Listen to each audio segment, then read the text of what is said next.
Quite a big capital investment, 1.4 billion rand. How are you going to fund it? It certainly is our biggest investment to date, and yes, I think we've arranged the finance. We've spoken intensively to a number of our major shareholders. They're very supportive of it, and I think that gives us a lot of confidence. And we have commitments to get equity, additional equity of about R1 billion into the company, and from here we'll proceed into a formal rights issue. So equity of about R1 billion and the other 400 million? We will do the rest of it with project finance, going to various different institutions for the balance of the money. Just perhaps looking at nitric acid and ammonium nitrate, what are they used for? Why do we need more of it? Really, nitrates are indispensable from putting into an explosives product, and it's used extensively in the mining industry. It is also used in the fertilizer industry as a supply of nitrogen fertilizer, and so we're very fortunate in being able to supply it into both industries. Are you seeing growing demand for these coming from the agricultural and mining industries? Well, it's something we've been building for the last 10 years. So we've been building our market position for the last 10 years, and really what we're doing today is integrating backwards into production and therefore being able to add margin, stopping some of the more expensive imports and other purchases that we've been making over the last 10 years, which I think will stand us in good stead in terms of our margins going forward. What's your existing capacity for these nitric acids, and how's this going to expand that going forward?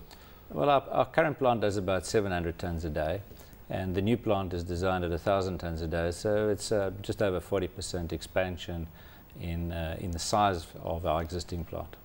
And are you currently running at full capacity at the existing plant? Absolutely, it's been running there for the last 10 years. So why didn't you start building this one sooner? Well, a big chemical investment like this is not something that you can start on day one when you become short, because it really doesn't pay to start such a plant up when you can fill it up to, say, 5%. So when this plant comes on stream, we expect it to be 60 to 70% full on day one. And how long would that take to reach full capacity in that case? Well, we expect it's a 30-year investment, and we would expect to ramp up as markets grow over the next 5 to 10 years. What sorts of cost savings will this perhaps bring? Because you did talk about importing some expensive products and also sourcing them from elsewhere. Would you be looking at cost savings once this comes on stream? Oh, absolutely. We think there's a return on this plant. It meets our minimum criteria, and I think we've indicated a number of about 280 million per annum where it first comes on stream. Of course, this is a vote of confidence in the economy and in the hopes that the mining sector is going to continue growing. And of course, latest stats shows that it grew by 11% year on year in March, coming off a very low base though. Do you think this is sustainable growth we're going to be seeing in the mining and agricultural sectors? We do. I think we see a lot of optimism in both of those sectors. We know the problems of Eskom. We know that they have to invest in a lot more coal mining in order to get the power stations up online. Investments have proceeded at the Richards Bay terminal for export coal. The Mozambique coal fields are starting to open. And of course the whole uranium industry is taking off, where uranium is really required for the immense development occurring in energy and nuclear power stations around the world. Platinum continues to grow. So all in all, we really are bullish about the mining prospects. And of course, food demand continues to grow as well, and this is also going to be put to agricultural use, isn't it? Absolutely, and there again, I think there are a number of opportunities. Africa is certainly a place where there's a lot of arable land that can be put to good use, and if one considers the issues in the east, where I think that the arable land is already at its maximum use. So Africa will certainly be used to develop food projects over the coming decades for other parts of the world. And then there's the question of biofuels, where I'm convinced that over a period of time we're going to start to see some investment in biofuels here in Africa, and that will of course require fertilizer.